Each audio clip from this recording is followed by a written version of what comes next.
बिस्मिल्लाहिर्रहमानिर्रहीम। सामीन इकराम अस्सलामु अलैकुम।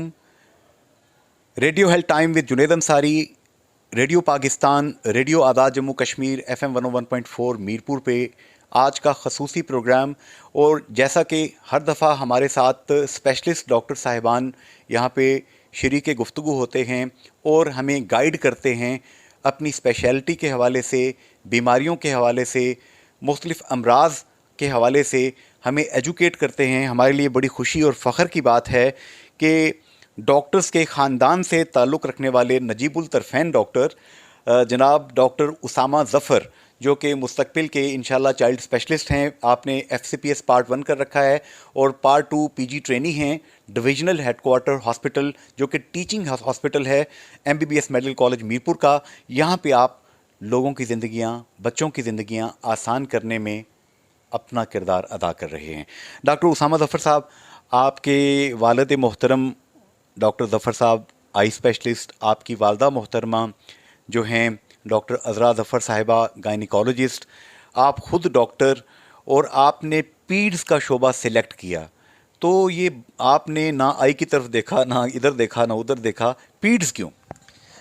बिस्मिल्लाहिर्रहमानिर्रहीम। Thank you so much Junaid Ansari साहब, आपका मैं बहुत थैंकफुल हूँ कि आज आपने अपने प्रोग्राम में मुझे इनवाइट किया और मौका दिया कि मैं पीडियाट्रिक जो इश्यूज़ हैं और डिजीज़ हैं उनके हवाले से बात कर सकूं। जुनेद भाई, आपने तज़किरा कर दिया फैमिली बैकग्राउंड का। बिल्कुल, मेरी वालदा गायनेकोलॉजिस्ट हैं, वालिद आई सर्जन हैं। मेरा जो झुकाव वो पीडियाट्रिक्स की तरफ हुआ। तो इसमें कुछ तो खुदा के मामलात होते हैं, कोई अल्लाह की तरफ से चीज़ें होती हैं। वैसे मेरा ज़्यादा जो वर्किंग रही है वो जनरल मेडिसिन के हवाले से रही है। मैं मेडिसिन में मैंने बहुत काम किया इस्लामाबाद के अंदर। ड्यूरिंग कोविड में, पेंडेमिक में, मैंने DHO इस्लामाबाद के साथ कोविड की सैम्पलिंग करवाई NDMA के साथ होके। तो मेडिसिन में मेरा काफ़ी, मैंने ICU में बहुत काम किया कोविड-19 के दौरान। बस ये कुछ खुदा के ऐसे काम होते हैं कि इंसान तो है जो है ना, जो अल्लाह ने उसके लिए सोचा होता है।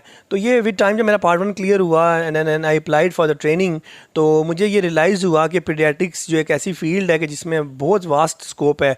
लेकिन जब आप जनरल पीडियाट्रिशियन बन जाते हैं ना, अब स्पेशलिटी का दौर है, अब सुपर स्पेशलिटी का दौर आ गया।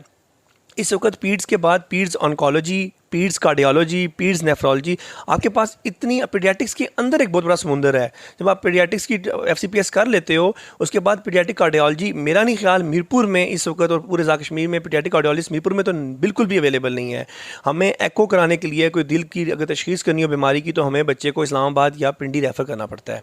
ठीक है, पीडियाट्रिक कार्डियोलॉजिस्ट ना होने की वजह से। और एको कोई बहुत बड़ा कोई वो नहीं है प्रोसीजर, एक नॉर्मल अल्ट्रासाउंड है। अगर हमारा कार्डियोलॉजिस्ट बन के आ जाएगा पीडियाट्रिक, तो हमारे इस पूरे AJK के लोगों के लिए जो नॉन अफोर्डिंग है, यहाँ से इस्लामाबाद मूव करना, ट्रैवल करना इस दौर में बहुत मुश्किल है लोगों के लिए, और वहाँ जाके भी सरकारी अस्पतालों में धक्के खाना। तो अगर आपका अपना यहाँ पे एक पीडियाट्रिशियन जो कार्डियोलॉजिस्ट बन के आ जाता है, तो आपके लिए कुछ सहूलत होगी। सो इसी तरह जो आपके न्यूरो के केसेस हैं, पीडियाट्रिक के CP चाइल्ड है, जो बच्चे जिनका जो चल फिर नहीं सकते, बेड रिडन होते हैं, उनके लिए अगर न्यूरो में कोई स्पेशलिटी करके आता है, तो मेरे ख्याल में पीड्स एक ज़बरदस्त फील्ड है। और अभी इस वक्त हमारे यहाँ पे बहुत इसमें वर्क करने की ज़रूरत है। हमारा केसेस बहुत ज़्यादा है, क्योंकि गायनी और पीड्स तमाम, मतलब DHO मीरपुर का मैं बताऊँ कि बहुत हेक्टिक डिपार्टमेंट्स हैं यहाँ पे। और यहाँ ट्रेनिंग भी आप देखेंगे 15-16 PGs हमारे इस टाइम वर्क कर रहे हैं, और एक अच्छा डिपार्टमेंट है। और 2 प्रोफेसर्स हैं हमारे पास, डॉक्टर सबा हैदर मेरी खुद सुपरवाइज़र भी हैं वो, फिर प्रोफेसर इफ्तिखार साहब हेड ऑफ़ डिपार्टमेंट हैं माशाल्लाह, वो CPSP के भी प्रोफेसर हैं, पार्ट 2 के एग्ज़ाम कंडक्ट करते हैं। तो ट्रेनिंग हमारे पास फैकल्टी बहुत अच्छी है हमारी इस वक्त। और बाकी आप लोगों की मोहब्बतें हमें चाहिए कि हम मज़ीद चीज़ों को बेहतर करने की, देखें आज जो हम इशूज़ सफ़र कर रहे हैं, शायद नई जनरेशन को अगर बेहतरियाँ होंगी तो कल उनकी लर्निंग ज़्यादा अच्छी होगी हमसे। जब गैजेट्स होंगे उनके पास, चीज़ें अवेलेबल होंगी, शायद जो हमें आज मुश्किलात हमारी, क्योंकि हम न्यू बैचेस थे, हम जब ये ट्रेनिंग स्टार्ट हुई, टीचिंग हॉस्पिटल बना, तो वो क्योंकि एक नया निज़ाम स्टार्ट हुआ यहाँ पे, PG ट्रेनिंग का, हाउस जॉब यहाँ पे स्टार्ट हुई, तो वो जो बच्चों के लिए मसाइल थे शुरू में, हमारी इक्विपमेंट उस लेवल के नहीं थे। पता है, पहले रेफरल रेट बहुत ज़्यादा हाई था। आपका जो बच्चा प्री टर्म पैदा हुआ 30 हफ्ते का, 29 हफ्ते का, आपने उसी वक्त इस्लामाबाद रेफ़र कर दें जी। आप देखेंगे इस वक्त डॉक्टर सबा की और मेरी ज़ाती हमारी काविशें थी कि हमने इंक्यूबेटर्स, आप उसमें शरीक हुए इस इवेंट में, जो हमारे 7 इंक्यूबेटर्स, और इस वक्त तमाम इंक्यूबेटर वर्किंग में और फुल भरे में हमारे। जो प्री टर्म आ रहा है, हम कोटली से लेके, खुरट्टा से लेके, नकियाल और पंजाब के एरियाज़, दीना, जेहलम, गुजरात, खारियाँ, तमाम पेशेंट्स हमारे पास आ रहा है। और ज़ाहिर बात है, ट्रीटमेंट है तो लोग यहाँ पे आ रहे हैं ना। जब इतना वर्कलोड है, हमारे दोनों वार्ड सिस्टम, ICU भी और पीडियाट्रिक वार्ड भी फुल जा रहा है हमारा इस वक्त। और टॉप बर्डन हमारे पास इसमें चल रहा है। तो ये आप लोगों की दुआएं हैं, लोगों का एतमाद है हम पे। तो इसमें यह है कि पीड्स एक अच्छी फील्ड है। मैं समझता हूँ कि हमारा जो पीड्स में जो बच्चा आता है ना, आउटकम प्रोग्नोसिस, मैं वैसे एक जनरल बात एज ए डॉक्टर बात करूँ तो मैंने ये चीज़ देखी है कि कोई बच्चा आता है, लूज मोशन है, मेनिंजाइटिस है, गलन तोड़ बुखार है, अल्टीमेटली एक अच्छा आउटकम लेके वो चलता फिरता घर वापस जाता है। पीड्स की सबसे बड़ी ब्यूटी ये है कि आपको मालूम है कि आपने एक बच्चे को रखा, 7 डेज़ ट्रीटमेंट दी एंटीबायोटिक, और आपको पता है कि ये बच्चा आप ठीक होके वापस जा रहा है। इसको अगर आप कंपेयर करें मेडिसिन से, नो डाउट वो भी बहुत मेहनत करते हैं, ज़बरदस्त एक फील्ड है, लेकिन स्ट्रोक का पेशेंट है वो अल्टीमेटली बेड रिडन ही लाइफ लॉन्ग रहता है। हाइपरटेंसिव है तो ब्लड प्रेशर ख़त्म नहीं हो सकता, हाँ कॉम्प्लिकेशंस को वो लोग प्रिवेंट कर सकते हैं। डायबिटिक है, शुगर पूरी ज़िंदगी उनकी चलनी है। क्रोनिक डिसऑर्डर्स हैं सारे, कोई हार्ट का किसी का इशू है वो लाइफ लॉन्ग चलेगा। हाँ वो कॉम्प्लिकेशंस कम कर सकते हैं, आपकी तकलीफ में कमी कर सकते हैं, लेकिन प्रोग्नोसिस अदरवाइज़ कोई बहुत अच्छा नहीं होता कि आप कहें 100% पेशेंट ठीक होकर घरों में जा रहे हैं और हेल्दी। हमारा पीडियाट्रिक्स की ये ब्यूटी ये है कि पेशेंट हमारा आउटकम बहुत अच्छा है, आपके सामने बच्चे आते हैं, ठीक होते हैं और घरों को चले जाते हैं। तो मैं समझता हूँ मुझे इसलिए पीड्स ज़्यादा अच्छी लगी कि, और एक पेरेंट्स को आपके डॉक्टर पर बहुत एतमाद होता है। पीड्स में ये है कि आपकी जो है ना, जो क्लिनिकल स्किल्स है बहुत अच्छा होना चाहिए। बच्चा आपको बताता नहीं है, खुद वो बोल नहीं सकता, आपने असेस करना है कि उसके पेट में दर्द है, उसको फिट्स पड़ रहे हैं, उसका दिमाग का कोई इशू चल रहा है, गला ख़राब है।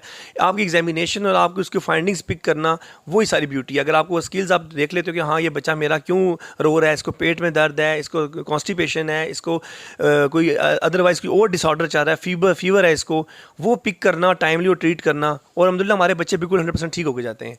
माशाल्लाह। अच्छा जनाब डॉक्टर उसामा ज़फ़र साहब, अमूमन हम देखते हैं कि डॉक्टर साहिबान जो होते हैं, जो आपकी सतह पे यंग एनर्जेटिक लोग होते हैं, वो बड़े स्टेशंस को, इस्लामाबाद को, लाहौर को, कराची को तरजीह देते हैं कि वहाँ पे उनको पीजी ट्रेनिंग स्लॉट मिले। तो आपने अपनी सॉइल को, जिस खित्ते से आप बिलोंग करते हैं, मीरपुर को आपने सिलेक्ट किया, तो यहाँ पे आप क्या समझते हैं कि आपकी ट्रेनिंग जो है उस लेवल की हो रही है? जुनैद, बहुत इंपॉर्टेंट सवाल है आपका ये। मैं आपको बताता चलूँ कि हर ट्रेनिंग का एक शौक़ होता है कि मैं किसी टर्शी के यूनिट जो आउट क्लास किस्म के बने हुए, हम उधर जाके सर्व करें। और आपने क्वेश्चन किया कि मैंने क्यों मीरपुर का इंतखाब किया, तो मेरा ये रीजन था अपना, और मैंने यहाँ पे आके महसूस किया कि यार यहाँ पे अभी बहुत ज़्यादा इंप्रूवमेंट्स की ज़रूरत है। और फिर हमने एफ़र्ट्स की। मेरा ये शौक़ था कि मेरा डिपार्टमेंट यहाँ पे स्टेट ऑफ द आर्ट बने, यहाँ पे चीज़ें बेहतर हों, ताकि कल जो नया टीचिंग करने के लिए बच्चा आए, हम अपने ट्रेनिंग तैयार करें। और जुनैद देखें कि जब हमने 3 मेडिकल कॉलेज बिल्ड कर लिए, यहाँ पे हमने टीचिंग हॉस्पिटल बिल्ड कर लिया, तो हम क्यों यहाँ पे पीजी ट्रेनिंग अच्छी नहीं करवा सकते? और हमें मिन्नतें करनी पड़ती हैं पंजाब में जाके। और अभी आप देखें कि हमारी सीट्स फेडरल में भी कम हो गई हैं हमारी मेडिकल कॉलेज बनने के बाद। जब आपको बताऊँ, जब मेरे इंटरव्यूज़ चल रहे थे पीजी ट्रेनिंग के, मैं जिस सेटअप में गया, मतलब इंक्लूडिंग पिम्स में, पॉलीक्लिनिक, उनका पहला क्वेश्चन ये था कि आपके एजेके में अपने सेटअप बन चुके हैं, आप हमारे पास क्या करने आ रहे हो?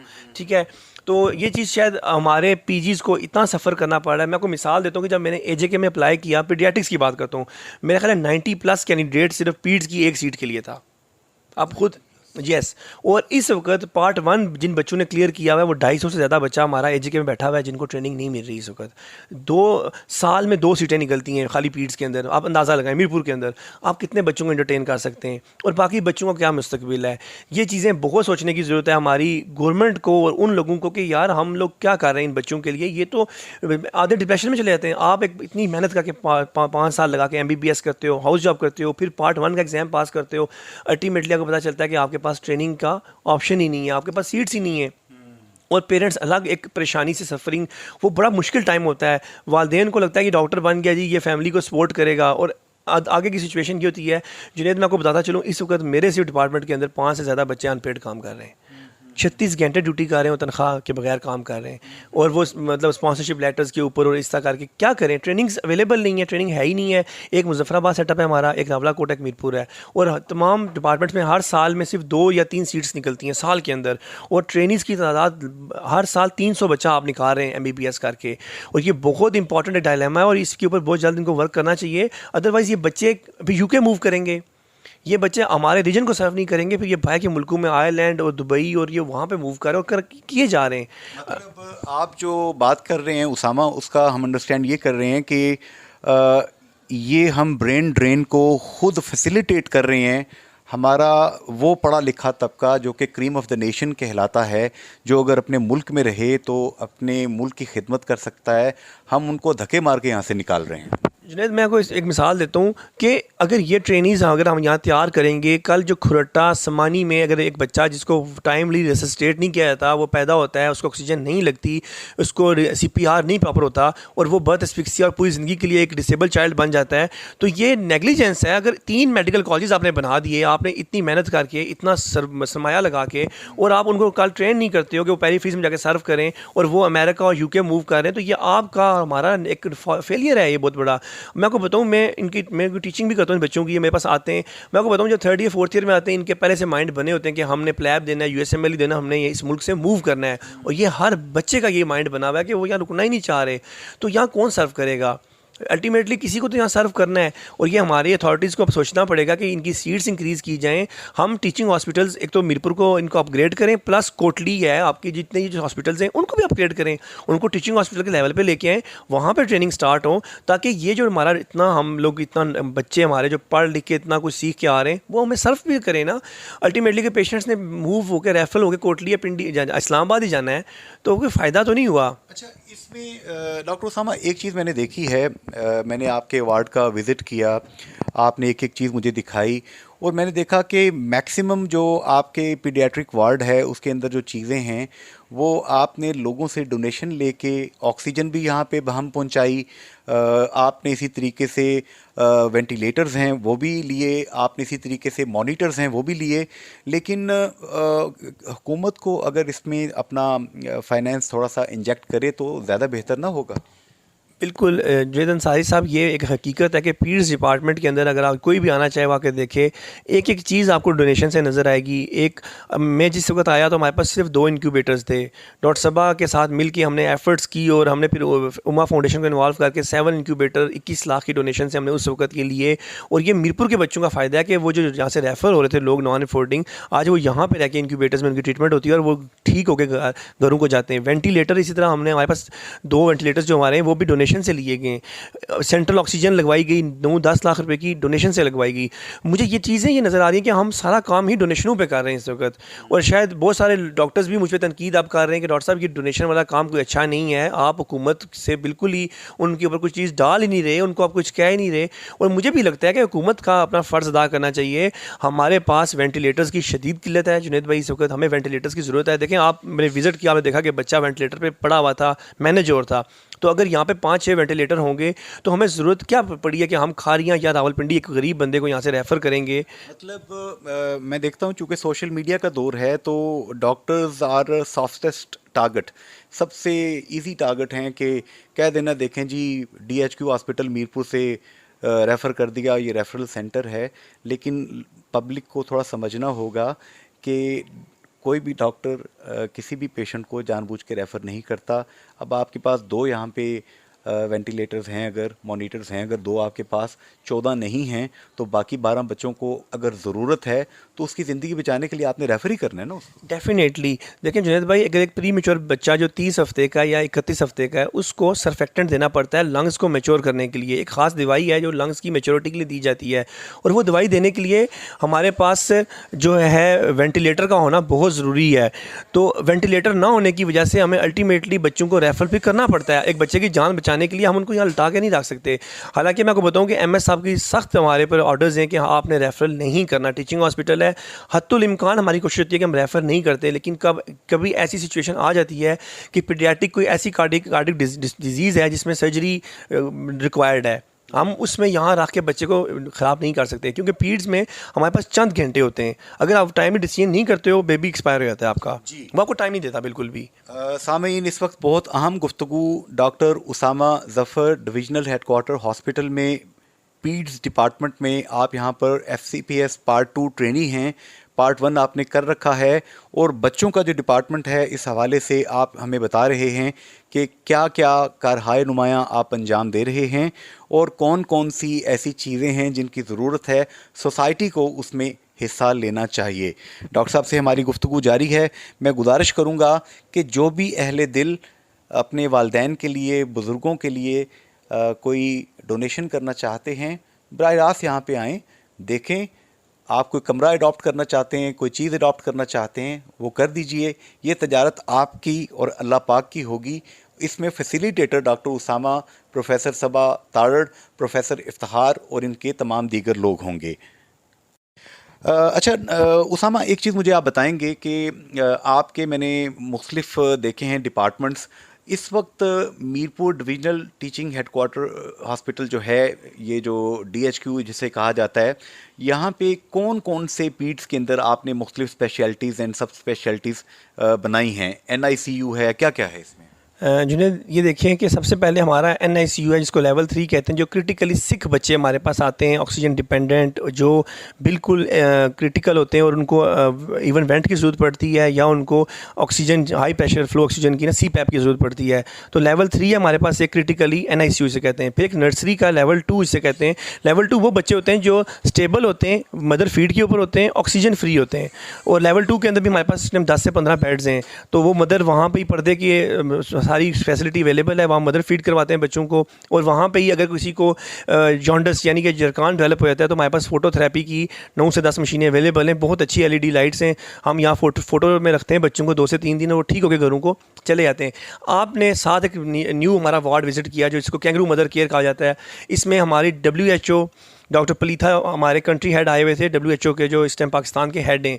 प्लस DHO हमारे जो है मीरपुर के डॉक्टर फिदा साहब, इनकी जॉइंट एक हमारी एफर्ट्स और पीड्स डिपार्टमेंट से एक कैंगरू मदर केयर एक डिपार्टमेंट बना है, जिसका काम ये है कि जो प्री मेच्योर बच्चे जो कि 30 वीक्स पे 32 हफ्ते पे पैदा हो जाता है, उसको कुछ दिन तो हम इंक्यूबेटर में रखते हैं।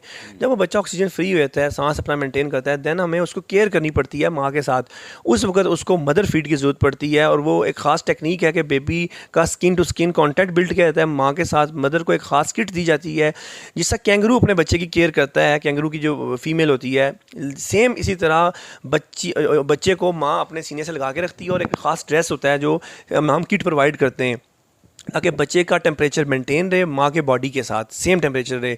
इसमें बेबी बहुत जल्दी रिकवर करता है। और मदर फीड हम प्रेफर करते हैं, कोई भी बच्चा पैदा होता है सबसे पहले जो खुराक है वो मदर फीड है उसकी, ठीक है। और फार्मूला मिक्स को हम हर हद तक मना करते हैं कि ये डब्बे के दूध मत दें। इनकी जो प्रॉब्लम्स हैं, नमूनिया, आंतों के मसाइल, ये तमाम इन डब्बों के दूध की वजह से होते हैं। तो मदर फीड को हम यहाँ पर प्रमोट करते हैं, और साथ में skin to skin contact, temperature maintain करना, ताकि बच्चा चंद ही दिनों के अंदर वज़न गेन करे अपना। हम देखते हैं वेट उसका, क्योंकि शुरू में ये जो कम उम्र के बच्चे होते हैं, इनका वज़न भी बहुत कम होता है, 1.5 kg 1.6 kg, बहुत कम। और आइडियल एक हेल्दी बच्चे का वज़न 2.5 से 3.5 kg होता है, 2.5 से 3.5 किलो का बच्चा होता है, जबकि ये बच्चे 2 किलो से भी कम के होते हैं। तो यूँ ये वज़न गेन करना शुरू करते हैं, फिर हम इनका रिकॉर्ड मेंटेन करते हैं कि ये हमारे पास 10 दिन रहे, इतना वज़न गेन हुआ, आज ये बच्चा कैंगरू मदर केयर से डिस्चार्ज होकर जा रहा है। नेक्स्ट जब वो बच्चा आता है, नेक्स्ट अगले महीने 2 महीने बाद, फिर हम देखते हैं कि कितना वेट उसका इंक्रीज़ हुआ और KMC से कितना हमें फ़ायदा हुआ। तो ये ज़बरदस्त एक प्रोजेक्ट है KMC का, और ये तमाम इस टाइम अच्छे सेटअप से मुजफ्फराबाद में भी हमारे पास अवेलेबल है, पिम्स में, पॉली क्लिनिक में, ये ऑलरेडी ये चीज़ें चल रही हैं वहाँ पे। इसके साथ साथ आपने मेरा PICU का विज़िट किया, पीडियाट्रिक ICU का, आपने वहाँ खुद भी देखा कि वहाँ पे डिफिशिएंसीज़ हैं। हमारे पास मॉनिटर नहीं है, हमारे पास वेंटिलेटर नहीं है, हमें बच्चे मजबूर होकर रेफ़र करने पड़ते हैं, क्योंकि हम पेरेंट्स को बता देते हैं क्लियर कर, भाई हमारे पास चीज़ अवेलेबल नहीं है, हमारे पास मैन पावर है, हमारे पास हर चीज़ है, स्किल्स हैं, लेकिन गैजेट्स कमी की वजह से हमें कहीं ना कहीं फिर रेफर का करना पड़ता है। पीडियाट्रिक वार्ड्स हमारे फुल हैं सबका, उसमें हमारे पास लूज़ मोशन है, गैस्ट्रो वायरल इन्फेक्शंस हैं हमारे पास सारी, वो आपने देखा कि सारे वार्ड्स फुल चल रहे हैं। और अल्हम्दुलिल्लाह PGs भी, हाउस ऑफिसर्स भी और नर्सिंग भी हमारे पास 2 चीज़ें इश्यूज़ आ रहे हैं। तो गैजेट्स का मैंने आपको बताया, प्लस नर्सिंग स्टाफ। जुनैद, आप मुझे बताएं, 40 पेशेंट है अगर एक वार्ड के अंदर और अकेली नर्स काम कर रही है, इज़ इट पॉसिबल कि 8 बजे की मेडिकेशन उस बच्चे को 8 बजे लगेगी? नहीं लग सकती। जिस बच्चे को अगर 3 एंटीबायोटिक्स लगनी है या उसको फ्लूइड लगना है, उसको सब एक को मैनेज करेंगी, 2 को करेंगी। अब 40 बच्चों को 8 से 9 बजे के अंदर अंदर मेडिकेशन नहीं हो सकती, या तो आंखें बंद करके उनको लगा दिए जाएँ टीके पड़े बगैर, वो तो अलग चीज़ है। तो पेशेंट्स के जो मसाइल आते हैं ना, वो कहते हैं जी टीके नहीं लगे, हमें 11 हो गया, नर्स देख नहीं रही। अब होता ये है कि एक तरफ तो हमारे पेशेंट जो ऑलरेडी एडमिटेड पेशेंट हैं 40, प्लस जो हमारे वार्ड में नए एडमिशन अगले दिन आ रहे होते हैं, हमने उनको भी मैनेज करना होता है। कोई बच्चा सिक कंडीशन में आ गया है, जो बिल्कुल सांस इसका नहीं मैनेज हो रहा, हमें उसको पहले CPR करना है। तो हमारे नर्सिंग स्टाफ की कमी की वजह से हमें बहुत प्रॉब्लम्स हो रही हैं। जो छोटे मोटे इश्यूज़ आप सुनते हैं कि जी मरीज़ को कोई देख नहीं रहा, ऐसे नहीं होता, देख नहीं रहे होते। हमारी प्रायोरिटी होती है कि जो बच्चा आखिरी सांसों में आ रहा है या क्रिटिकली सिक है, पहले हम उसको प्रायोरिटी देते हैं। एक स्टेबल बच्चा जिसको लूज मोशन है, उसको ड्रिप लग रही है, वो हम उसको बाद में भी देख सकते हैं, वो जानलेवा मर्ज नहीं है। लेकिन एक बच्चा जो ऐसी कंडीशन है, फिट्स पड़ रहे हैं, झटके पड़ रहे हैं, हमें खतरा है कि इसकी सांस की नाली में अगर दूध चला गया इसकी डेथ हो जानी है, एस्पिरेट कर जाएगा, हमारे लिए वो फर्स्ट प्रायोरिटी होता है वो बच्चा। तो ये इश्यूज़ हैं और हमें यही है कि इसमें आप अपना रोल प्ले करें गवर्नमेंट के बिहाफ पे कि हमें नर्सिंग जो स्टाफ है वो यहाँ पे इंक्रीज़ किया जाए। टोटल DHQ के अंदर 60 नर्सें हैं क्वालिफाइड, 60। यहाँ पे ये जो 500 बेड का हॉस्पिटल क्लेम किया जाता है, टोटल 60 नर्सिस हैं जी, जो आपकी क्वालिफाइड नर्सिस हैं वो 60 हैं टोटल, और वो भी 3 शिफ्टों के लिए, मॉर्निंग, इवनिंग एंड नाइट। तो इसका मतलब ये है, आप जो बात यहाँ समझा रहे हैं कि ये 20-20-20 की रोटेशन पे चल रहा है, जबकि हमने पढ़ा है कि इंटरनेशनल जो गाइडलाइंस हैं, एक डॉक्टर के साथ 4 से 8 नर्सिस होने चाहिए। ऐसे ही है, हर 2 बेड्स के ऊपर एक एटलीस्ट नर्स होनी चाहिए, जो नर्सरी NICU का प्रोटोकॉल है, ICU का। अनफॉर्चुनेटली ICU के अंदर भी 30 बच्चों के लिए एक नर्स है। आप मुझे बताएं, आपने खुद देखा कि बच्चे 2 वेंटिलेटर पे पड़े हुए थे, उनको तो उनके सर पे एक नर्स खड़ी होनी चाहिए हर टाइम। उनकी सक्शन होती है, उनकी वाइटल्स होते हैं, उनकी देखना होता है कई दफ़ा कि कहीं ऑक्सीजन प्रेशर तो नहीं कम हो गया। तो आप मुझे बताएंगे एक नर्स बाकी बच्चों को देखेगी या उस क्रिटिकल बच्चे को देखेगी? तो ये वो इश्यूज़ हैं। पेशेंट्स को तो ये चीज़ों का अंदाज़ा नहीं होता, वो समझते हैं शायद हमें कोई देख ही नहीं रहा। उनको तो ये पता नहीं कि इनके 30 बच्चे बाकी भी वार्डों में आगे वो देखने इन्होंने, खाली मेरा बच्चा नहीं देखना इन्होंने। तो ये इश्यूज़ हैं, प्लस गैजेट्स की जो चीज़ें आपको मैं बताई, इक्विपमेंट की कमी है। तो ये हमारे प्रॉब्लम्स हैं जो हमें सॉर्ट आउट करने पड़ेंगे, और डोनेशंस ही ऑप्शन नहीं है। चलें, ये बहुत बड़ी बात है कि मीरपुर के लोग हमने जब उनसे रिक्वेस्ट की, वो हमें आके डोनेट करते हैं, पे एतमाद करते हैं।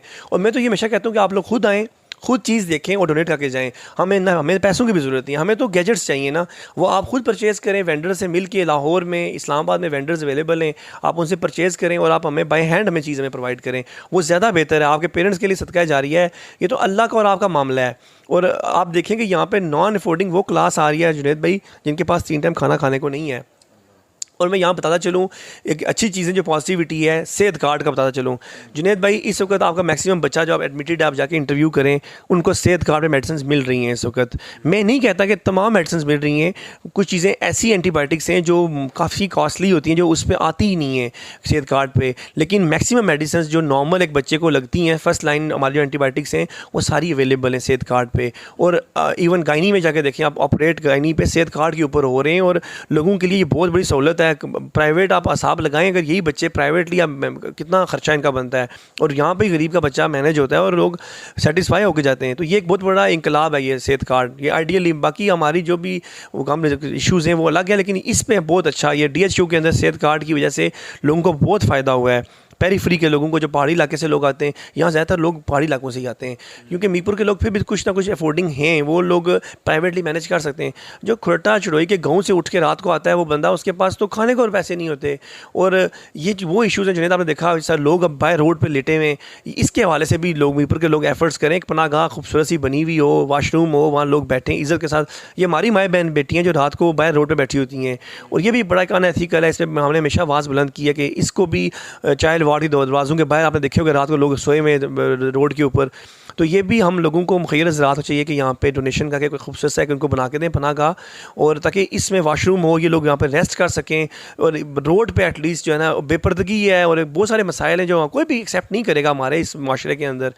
तो यहाँ पे चूँकि हमारा ये जो प्रोग्राम है radio health time with Junaid Ansari, radio Pakistan FM 101.4 Mirpur, radio Azad Kashmir पे जो कंसल्टेंट साहिबान यहाँ तशरीफ़ लाते हैं, हमारे इस प्रोग्राम की बाकायदा मिनट्स बनते हैं, रिपोर्ट्स बनती हैं। बहुत से अहम इदारे इस पे अपनी मुख्तलिफ़ सिफारिशात मुरतब करके कंसर्न अथॉरिटीज़ तक पहुँचाते हैं।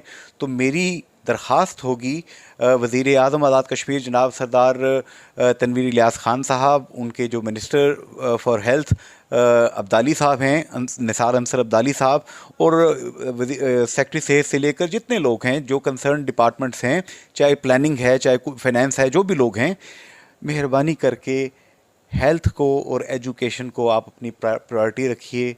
इंशाल्लाह ताला हमारी आने वाली नस्ल जो है वो हमसे बेहतर होगी।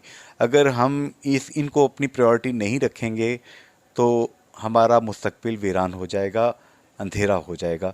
यहाँ पीड्स डिपार्टमेंट में DHQ हॉस्पिटल मीरपुर में, जिसे निस्बतन पूरे आज़ाद कश्मीर के थोड़ा सा बेहतर इलाका, थोड़ा सा शहर तस्वुर किया जाता है। यहाँ पे डॉक्टर उसामा ज़फ़र, प्रोफेसर सबा हैदर तारड़, इनकी टीम ने मिल के पब्लिक से रिक्वेस्ट करके उन्हें इन्वॉल्व किया वॉलंटियरिज़म की तरफ, और उन लोगों ने यहाँ पे आके मुख्तलिफ़ चीज़ें दी हैं। लेकिन बहुत सी यहाँ पे कमियाँ हैं, बहुत सी शॉर्टेजेस हैं। अगर आप यहाँ पे देंगे कोई चीज़, यहाँ पे आप लगवा देंगे, जैसे यहाँ पे ऑक्सीजन का सिस्टम जो है लाखों रुपए का, मिलियंस के हिसाब का जो लगा है, ये भी एक मुहैयर साहब हैं जिन्होंने लगा के दिया। इसी तरीके से मुख्तलिफ वेंटिलेटर्स हैं लाखों रुपए के, ये एक वेलफेयर फाउंडेशन है उम्मा के नाम से जो काम कर रहे हैं। डॉक्टर उसामा ज़फ़र और इनके जो सीनियर्स हैं, उनकी दरख्वास्त पे उन लोगों ने ये दिए यहाँ पे लाके। तो मेरी आपसे गुजारिश होगी कि गवर्नमेंट जो अपना पैसा है इसमें इंजेक्ट करे। सड़कों पे आप लगाएं बेशक, दीगर चीज़ों पे भी लगाएं, लेकिन हेल्थ को, माँ और बच्चे को सबसे बड़ी आप अपनी तरजीह रखें। अच्छा डॉक्टर साहब, आजकल ये बताएंगे कि अब ज़ाहिर है कि सर्दी का मौसम का आगाज़ हुआ चाहता है, ये इंटरमिटेंट सा पीरियड चल रहा है, तो आजकल किस किस तरह के बच्चे आपके पास रिपोर्ट कर रहे हैं? जुनैद, पीडियाट्रिक्स में ना जब सर्दियों का मौसम स्टार्ट होता है तो हमारे पास सबसे ज़्यादा जो इन्फेक्शंस आती हैं वो चेस्ट इन्फेक्शन के साथ बच्चे आते हैं। उसमें ब्रोंकोनिमोनिया सबसे कॉमन है, जो फीवर और शॉर्टनेस ऑफ ब्रेथ के साथ बच्चे एकदम से सडनली साइनोज होके आते हैं, नीले होके आते हैं, और वो सांस तेज़ तेज़ ले रहे होते हैं ब्रोंकोनिमोनिया के साथ। फिर ब्रोंकियोलाइटिस है, फिर जिसको आप जैसा बड़ों में दमा होता है, इस तरह पीडियाट्रिक में भी अस्थमा होता है। ब्रोंकियोलाइटिस उसको कहते हैं, या हाइपर एक्टिव एयरवे डिजीज़ कहते हैं उसको।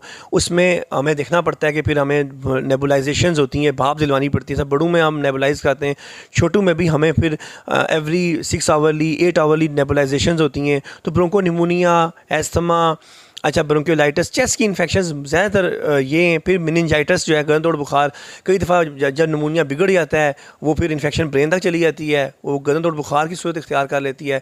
सो बेसिकली चेस्ट इन्फेक्शंस सबसे ज़्यादा इसमें कॉमन है। सर्दियों में हाइपोथर्मिया, बच्चे ठंडे हो जाते हैं, पेरेंट्स केयर नहीं करते, बच्चे को कवर नहीं करते, वार्म नहीं रखते, कमरा ठंडा होता है, बच्चा सडनली, या फीडिंग टेक्निक्स गलत होती हैं, बच्चे को लटा के दूध पिला रहे हैं, सडनली बच्चे का सांस की नाली में दूध चला जाता है। एस्पिरेट, कई दफ़ा सर्दियों में मैंने देखा कि पेरेंट्स कहते हैं जी बच्चा बिल्कुल सही दूध पी रहा था, उल्टी हुई है, नीला हो गया और सांस बंद कर लिया है। वो क्या होता है, वो वॉमिट करता है बेबी, क्योंकि वो लटा के पिला रहे होते हैं, वो एस्पिरेट करता है, वही उल्टी उसकी सांस की नाली में जाती है।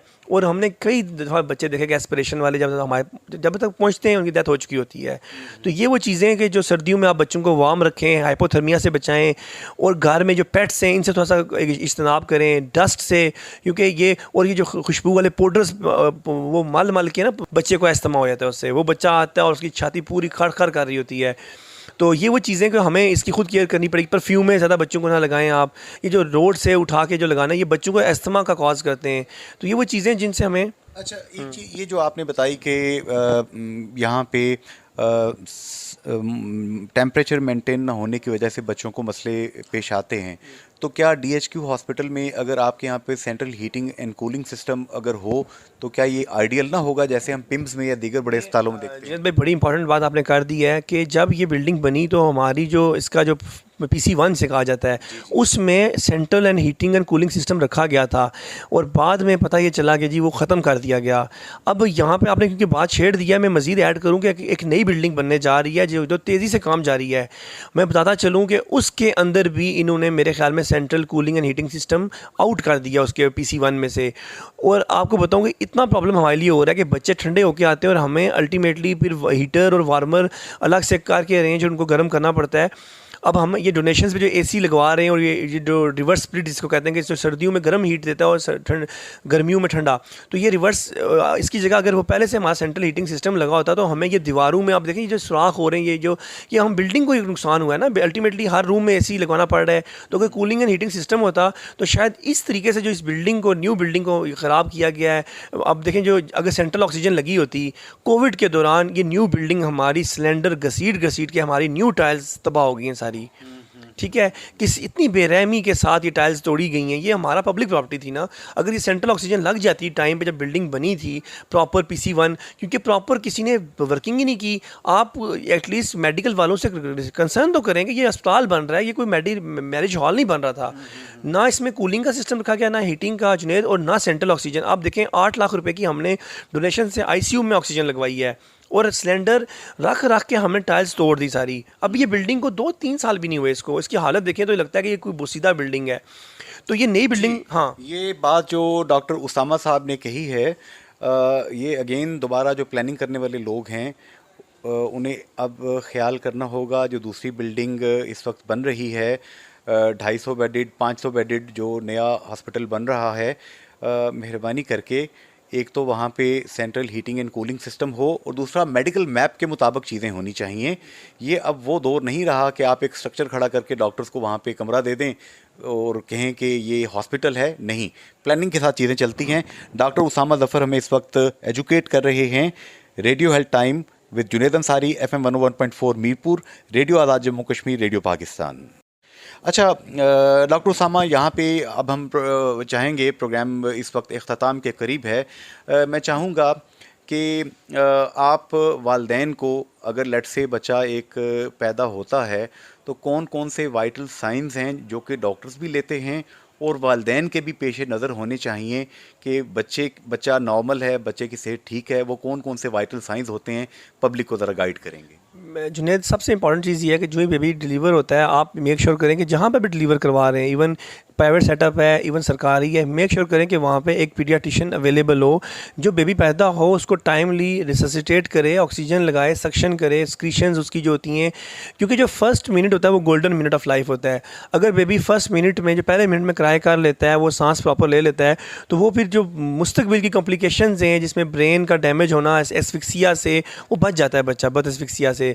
वो पेरीफ्रीज के इलाके जहाँ पे ये सहूलियात डॉक्टर्स की नहीं होती, पीडियाट्रिशियंस नहीं होते और दाइयाँ और जो क्वैक्स डिलीवरियाँ कराते हैं, उसमें होता क्या है, वो बच्चे टाइमली उनको रिससिटेट नहीं किया जाता, उनको ऑक्सीजन नहीं लगती, वो किराए प्रॉपर नहीं करते और उसमें अल्टीमेटली वो बच्चा पूरी ज़िंदगी के लिए एक सीपी चाइल्ड यानी कि बेड रिडन बच्चा बन के आपके सामने पूरी ज़िंदगी के लिए पेरेंट्स के लिए वो बोझ बन जाता है। स्टूल भी वो बेड पे कर रहा है, बड़ा पेशाब छोटा पेशाब। तो अगर टाइमली एक पीडियाट्रिशियन अवेलेबल हो, वो प्रॉपर मैनेज करे, तो शायद ये कॉम्प्लिकेशंस डेवलप ना हो। बर्थ एस्फिक्सिया, अब उस दिन भी एक दिन अब्दाली साहब आए हुए थे, तो मुझसे उन्होंने क्वेश्चन हम लोगों से किया कि क्यों मेरे इलाके में सीपी चाइल्ड बहुत ज़्यादा इंक्रीज़ हो गए। तो उस पर डॉक्टर साहब से हमने कहा, मैम ने कहा था मैं आपको प्रेजेंटेशन दूँगी, इस पर मैं आपको बताऊँगी कि ये आपके एरिया में ऐसा क्या वजह है कि खरटा छुड़ोई में क्यों ये सारे जो बेड रिडन बच्चे पैदा हो रहे हैं। ये कोई खुदा की तरफ से नहीं है, ये कुछ हमारी भी नेग्लिजेंसीज हो रही हैं कि हम उनको टाइमली मैनेज नहीं कर रहे। हम घर पे लटा के रखते हैं और दाइयों को बुला के घर में, और बाद में पता चलता है। आप देखें जुनेद, चंद दिन पहले एक बच्चा मेरे पास आया छुड़ोई से, और उसकी जो अम्बलाइकल कॉर्ड होती है, नाफ जब हम कट करते हैं तो उसको कॉर्ड क्लैंप लगाते हैं कि ब्लीडिंग उस नाफ क्या चीज़ होती है कि जो माँ और बच्चे के बीच में खुराक एक नाली होती है।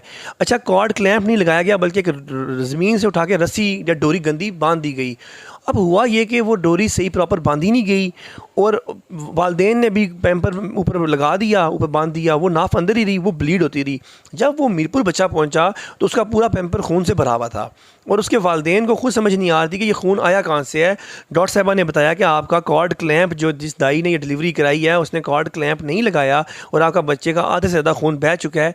अब मुझे बताएं उस बच्चे के सर्वाइवल के कितने % चांसेस होंगे। जब एक बच्चा चढ़ोई से चला है वो गाड़ी में लोकल पे, और वो या पहुँचते पहुँचते मीरपुर उसका पैम्पर ब्लड से भरा हुआ था, वालद की कमीज़ भी भरी हुई थी और वालद को पता ही नहीं कि मेरा बच्चा ब्लीड किए जा रहा है। तो प्रॉपर पीडियाट्रिशियन का होना at the time of birth बहुत ज़रूरी है। मैं समझता हूँ कि ये जितनी कॉम्प्लिकेशंस हैं ना, 80% आपकी वहीं प्रिवेंट हो जाती हैं जब आप प्रॉपर सेटअप में उनको सक्शन करते हो, उनकी स्क्रीशंस, उनकी क्राए, ऑक्सीजन लगाते हो। वो बेबी बहुत सारी कॉम्प्लिकेशन से टाइमली मैनेज हो जाता है, बच जाता है। अच्छा, अगर आपको लगता है कि एक बेबी है माशाल्लाह पैदा हुआ, आपने उसको बाद में फीड कराया, रंग का बच्चा नीला हो जाता है, साइनोज हो जाता है, ये अलार्मिंग साइन है आपके लिए। इसका मतलब है कि या तो बच्चे के दिल में कोई इशू है, या सांस की नाली में दूध चला गया है, या निमोनिया है। सो उसको रूल आउट करना बहुत ज़रूरी है। बच्चे का नीला होना, बच्चे का बार बार उल्टियाँ करना, ये बहुत ख़तरनाक है। बच्चे को झटके पड़ते हैं, फिट्स पड़ते हैं, बच्चा अकड़ा रहा है बार बार, ठीक है। बच्चा अगर 48 आवर्स तक स्टूल पास नहीं करता कोई परेशानी नहीं है। अगर 24 घंटे तक यूरिन पास नहीं करता, क्योंकि 24 घंटे के अंदर बच्चा यूरिन और स्टूल पास कर लेता है 24 to 48 आवर्स तक। इसके बाद भी अगर नहीं करता 4 दिन 5 दिन तक, तो आपको उसको एग्जामिन करना पड़ेगा कि स्टूल की, पेशाब की, बड़े पेशाब की नाली बनी हुई है कि नहीं बनी, छोटा पेशाब की नाली बनी है, गुर्दे प्रॉपर, अल्ट्रासाउंड। सो बेसिकली ये वो चीज़ें जो आपको असेस करनी पड़ती हैं। बच्चे ने यूरिन पास किया, स्टूल पास किया, दूध पी रहा है, अगर बच्चा 2 दिन से और बड़ा पेशाब नहीं कर रहा तो समथिंग इज़ रॉन्ग। तो ये वो साइन है जो माँ को खुद समझ आती है, माँ बच्चे को देख के कि बच्चा रो रहा है, इरिटेबल है, वो प्रॉपर स्लीप नहीं कर रहा, सांस तेज़ ले रहा है, दिक्कत से ले रहा है, सांस की नाली में से आवाज़ें आ रही हैं, इट मीन्स के एक्सक्रीशंस हैं, तो ये वो चीज़ें कि आपने उसी वक्त डॉक्टर से रिव्यू करना है। सांस की दिक्कत, बच्चे का नीला होना, बच्चे का उल्टियाँ करना, बच्चे का अकड़ाना, ये कुछ अलार्मिंग साइंस हैं जो मैं आपको बता रहा हूँ कि जिसमें आपको फ़ौरन अपने करीबी डॉक्टर से रिव्यू करना चाहिए। और बच्चों में एटलीस्ट आपको वो तजर्बे नहीं करना चाहिए जो हम बड़ों में कहते हैं नहीं जी इसको टोटका दे देते हैं। मैं कल भी एक स्टडी पढ़ा था हनी के हवाले से, जो गुट्ठी कहा जाता है कि जी बच्चा जब पैदा हो तो उसको हनी दें। उसमें लिखा यह गया कि हनी के अंदर ऐसे स्पोर हैं जो क्लॉस्ट्रीडियम के, जो कि एक रेयर किस्म का फूड पॉइजनिंग करते हैं। तो ये आपके लिए, बच्चों के लिए नुकसानदेह ज़्यादा हैं जबकि बेनिफिट कम है इसका। सो इस सबसे पहली खुराक जो बच्चे की है वहाँ का दूध है। मैं हमेशा प्रेफर करता हूँ कि मदर फीड दी जाए, हर हद तक मदर फीड की कॉन्ट्राइंडिकेशंस बहुत कम हैं। और मेरा ख्याल है कि कुरान और हदीस से भी हमें यही लेसन मिलता है कि माएँ अपने बच्चों को 2 साल तक दूध पिलाएं। ऐसे ही है डॉक्टर साहब? बिल्कुल ऐसा ही है, हमारा दीन भी हमें यही सिखाता है। मैं एज अ पीडियाट्रिशियन आपको बताऊं कि मैं जब पेरेंट्स मेरे पास आते हैं तो वालदा कि जी दूध कम आ रहा है, दूध आता नहीं है, मतलब आप मदर की खुराक बेहतर करें, मदर की फीड बेहतर करें। ये अल्लाह का एक निज़ाम है। ये नॉर्मली जब बेबी सकिंग करता है वो दूध ऑटोमेटिकली बनना शुरू हो जाता है। और मैंने देखा है कि जो बच्चे मदर फीड पे होते हैं ना उनको निमोनिया होता है, ना उनको मेनिंजाइटिस होता है, गंदड़ बुखार, ना उनको फिट्स का कोई इशू होता है। उसकी निस्बत वो बच्चे जो हमारे पास डब्बे का दूध पी के ये जो फार्मूला मिक्स सिस्टम मार्केट में बेतहाशा नामों से रंग बिरंगे आ चुके हैं, वो बच्चे आपको नज़र आएंगे। ये वार्ड जो भरे में, अगर आप इनका इंटरव्यू करें, आप खुद एक रिसर्च कंडक्ट करें, आपको पता चलेगा कि फार्मूला मिल्क पीने वाले बच्चे, ब्रोंको निमोनिया इनमें कॉमन है, लंग्स के जितनी डिसीज़ हैं सबसे ज़्यादा कॉमन इन बच्चों के अंदर हैं, क्योंकि केमिकल्स पी के आते हैं। और वो पेरेंट्स जो अपने बच्चों को मदर फीड पे रखते हैं वो बच्चे बहुत हेल्दी, बहुत जल्दी ग्रो करते हैं और उनका वेट गेन इन बच्चों के निस्बत बहुत ज़्यादा होता है। तो ये वो चीज़ें जो बड़ी पेरेंट्स के लिए इंपॉर्टेंट हैं। सफाई का ख्याल रखना बच्चे का बहुत इंपॉर्टेंट है। आप उसमें बच्चे को वार्म रखें, आप अपने बेबी को। उसके अलावा क्योंकि सर्दियों का मौसम आ रहा है, आपने इनको निमोनिया से बचाना है, ठीक है। अगर आपको लगे आपका बच्चा साइनोज हो रहा है, आपका बच्चा सांस सही नहीं ले रहा, दिक्कत में है, फ़ौरन डॉक्टर से रिव्यू करें। खुद बच्चों पर तजर्बे काइंडली मत करें। अच्छा, ये बताएंगे कि यहाँ पे डिविजनल हेडक्वार्टर हॉस्पिटल जो है, आपका जो पीड्स डिपार्टमेंट है, क्या ये 24 घंटे ऑपरेशनल है? ईआर यहाँ पे इमरजेंसी भी आपका आगे बनाने का प्लान है? अगर कोई साहब जो हमारा प्रोग्राम सुन रहे हैं, अगर वो इस प्रोजेक्ट को टेकअप करना चाहें, आपकी हेल्प करना चाहें, तो क्या इसकी डिटेल है? जुनैद, ऐसा है कि हमारा डिपार्टमेंट 24/7 चल रहा है। आप जब भी चाहें वार्ड के अंदर इमरजेंसी में बच्चे को लेके आ जाएं। हमारा एक इशू ये आ रहा था कि जो हमारी ईआर है, क्योंकि पीड्स की ईआर बड़ों की ईआर से डिफरेंट होती है, वहाँ पे उनकी नर्सिंग स्टाफ अलग होनी चाहिए। हमारा मसला ये था कि हमारा जो ईआर है वो बड़ों की ईआर से रखा गया था। तो हमारी ये रिक्वेस्ट भी थी और हमने कोशिश भी हम कर रहे हैं कि हम अपना ईआर पीड्स के इसी बिल्डिंग के अंदर इस्टेब्लिश कर लें, ताकि जो बच्चा जिसको सडनली झटके पड़ना शुरू हो गए, छोटे बच्चे कई दफ़ा ये चीज़ें खा लेते हैं, गोलियाँ खा लेते हैं, जो रेड पिल्स खा लेते हैं, कोई पेट्रोल इवन पी के आते हैं। ये बहुत सारे इश्यूज़ हैं जो बच्चे पॉइजनिंग के केसेस हमारे पास आते हैं। तो हमारी अपनी ईआर इस्टेब्लिश हुई हो, हमारे अपने 4 बेड्स हों, हम उनको ईजिली, तो इसमें हमें डोनेशन की भी ज़रूरत है, हुकूमत की भी सरपरस्ती की ज़रूरत है कि हम अपनी ईआर एक स्टेट ऑफ द आर्ट अपनी इस्टेब्लिश कर लें। बाकी जुनैद, अभी कोई भी बच्चा क्रिटिकल किसी भी टाइम आएगा, पीड्स वार्ड के अंदर पीजी ट्रेनीज़ 2 सीनियर जो है वो हर टाइम अवेलेबल होते हैं। इमरजेंसी के अंदर 24/7 मैनेज करते हैं, स्टाफ अवेलेबल होती है, हमारे पास सेक्शन से लेके हर चीज़ अवेलेबल होती है। सो इंशाल्लाह कोई ऐसा मामला नहीं कि यहाँ पे डॉक्टर्स अवेलेबल ना हो। हमारे हाउस ऑफिसर्स 4 हर वक्त, 4 हाउस ऑफिसर्स, 2 पीजी, वो हर वक्त वार्ड के अंदर अवेलेबल होते हैं उनकी। और ऊपर से एक एसआर हमारे, वो हम इवनिंग राउंड अलग से होता है हमारा। हमारे कंसल्टेंट्स शाम को भी राउंड करने आते हैं। डॉक्टर सबा हैदर अपना प्रॉपर राउंड करती हैं शाम को आके। तो बच्चा निगलेक्ट होने का चांस बहुत कम हो जाता है। आपके जितने न्यू एडमिशन होते हैं शाम को डॉक्टर सबा खुद उनको रिव्यू करके उनको फिर जाती हैं यहाँ से। तो मेरा नहीं ख्याल कि यहाँ पे उस तरह से कोई आपको कोई नेग्लिजेंसी नज़र आएगी। हमारी जो कमज़ोरियाँ हैं वो मैन पावर की नहीं है, हमारी स्किल्स की नहीं है, हमारी कमज़ोरियाँ गैजेट्स के हवाले से हैं। हमारा वर्कलोड बहुत ज़्यादा है इस वक्त। मतलब अगर हमारे पास 75 बेड्स हैं टोटल पीड्स के अंदर और पेशेंट हमारा 100+ है, तो आप मुझे बताएं कि डबलिंग ना करें तो क्या करें, ठीक है। और कुछ चीज़ें जुनैद भाई बहुत इंपॉर्टेंट है, मैं कहना चाहूँगा, अटेंडेंट्स से भी रिक्वेस्ट करूँगा, खुदारा ये फीमेल वार्ड है, बेसिकली चाइल्ड वार्ड में माएँ होती हैं, ठीक है। आप देखें कि अगर आपकी वहाँ बहन या बीवी है तो बाकियों की भी बहन बीवी हैं। रात 2 बजे कोई टाइम नहीं बनता कि आप जनाब अपने बच्चे को देखने के लिए आप पूरा दिन आएँ, आप बच्चों को देखें। रात 2 बजे आप आते हैं, कई दफ़ा बाकी औरतें बच्चों को फीड करा रही होती हैं। ये बहुत इश्यूज़ यहाँ पे हमने सख्ती से मना किया है, फिर भी लोग लगड़ते हैं झगड़ते हैं हमसे कि जी हमने मतलब आप देखेंगे अगर आपको ये रिजर्वेशन है तो बाकियों को भी रिजर्वेशन हैं कि रात के टाइम, क्योंकि फीमेल वार्ड है हमारे, हम कोशिश करते हैं कि हम अटेंडेंट्स को रात को अलाउ नहीं करते। सेकेंडली एक रिक्वेस्ट है कि NICU के अंदर कोशिश करें कि ये जो रश आप लोग हम पेशेंट्स का कम, जो मरीज़ के साथ एक अटेंडेंट हम अलाउ कर देते हैं, आइडियल तो वो भी नहीं होना चाहिए, प्रॉपर एक आया होनी चाहिए और NICU के अंदर सिर्फ आया हो जो बच्चों को मैनेज करे, पैम्पर चेंज करे, और मदर्स को भी सिर्फ फीड के टाइम बुलाया जाए कि वो मदर फीड कराने के लिए आएँ। मसला ये है कि यहाँ पे हमारा सेप्टिक हो रहा है नर्सरी NICU, क्योंकि हमारे पास 30 बच्चे होते हैं और 60 से अबव लोग वहाँ पे जलसा लगा होता है, और हम लोगों से रिक्वेस्ट करते हैं, खाना वो लोग वहाँ पे खा रहे हैं, हम खाना मना करते हैं उनको, वो हमसे लड़ पड़ते हैं, और आए रोज़ हमारी अटेंडेंस से लड़ाइयाँ इन्हीं बातों पे होती हैं। खुदा जूते चेंज करें, नर्सरी के अंदर NICU के अंदर तो अलाउ ही नहीं है।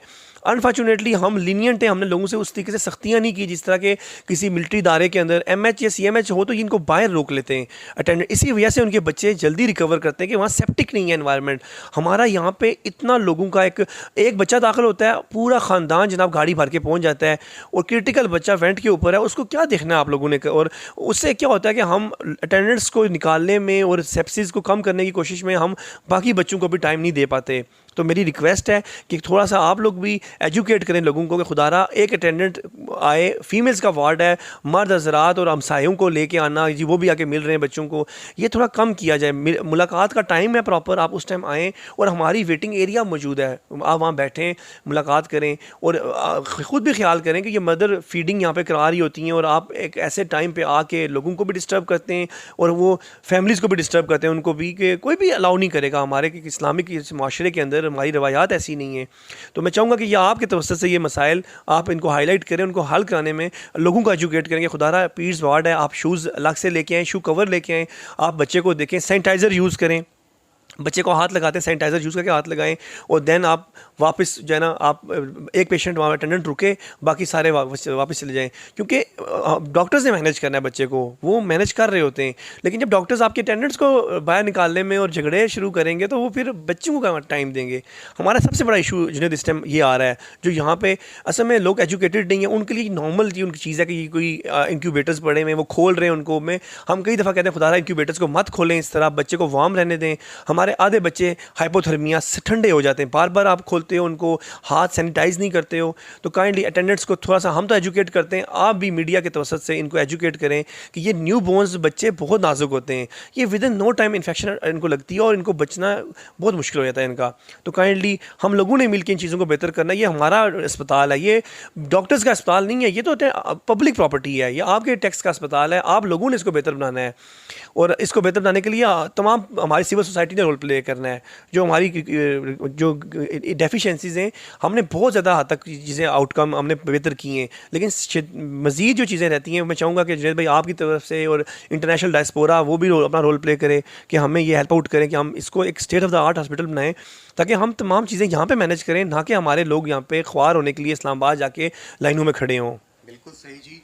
इंशाल्लाह ये जो बातें डॉक्टर उसामा ज़फ़र ने यहाँ पे की हैं, आप इनकी आवाज़ की हरारत से अंदाज़ा लगा सकते हैं कि ये कितने मोटिवेटेड हैं अपनी कम्युनिटी, अपने बहन भाइयों के बच्चों को सर्व करने के लिए, उनकी मदद करने के लिए, उनको हेल्प आउट करने के लिए सन ऑफ द सॉइल हैं। मेरी गुजारिश है उन अहले दिल से जिनमें हाजी मोहम्मद सलीम मरहूम रहमतुल्लाह अलैह जैसे लोग शामिल हैं, जिन्होंने कश्मीर इंस्टीट्यूट ऑफ कार्डियोलॉजी पे करोड़ों रुपए अपनी गिरा से लगा के वो वक्फ़ कर दिया पब्लिक के लिए। इसी कौम में हकीम मोहम्मद सईद रहमतुल्लाह अलैह थे, इसी कौम में अब्दुस्तार ईदी थे, और इसी कौम में आप जैसे लोग भी मौजूद हैं जो दिल से महसूस करते हैं कि हमें उनके लिए कुछ करना चाहिए जो अल्लाह का कुंबा हैं। DHQ अस्पताल में आएँ। डॉक्टर उसामा ज़फ़र यहाँ पे पीड्स डिपार्टमेंट में मौजूद हैं। इनकी प्रोफेसर डॉक्टर सबा हैदर तारड़ और दीगर लोग भी यहाँ पे मौजूद हैं। आइए, देखिए और इन इदारों को अडॉप्ट कीजिए। रही बात हुकूमत की, तो हुकूमत को हम बार बार सियासी प्रोग्राम्स में भी और इन प्रोफेशनल मेडिकल प्रोग्राम्स में भी उन्हें बार बार दरख्वास्त करते रहेंगे कि अपने फ़राइज़ अदा करें, वरना अल्लाह आपसे पूछेगा। आज के प्रोग्राम से इजाज़त चाहते हैं। फ़ी अमान अल्लाह, अल्लाह हाफिज़ एंड गुड बाय।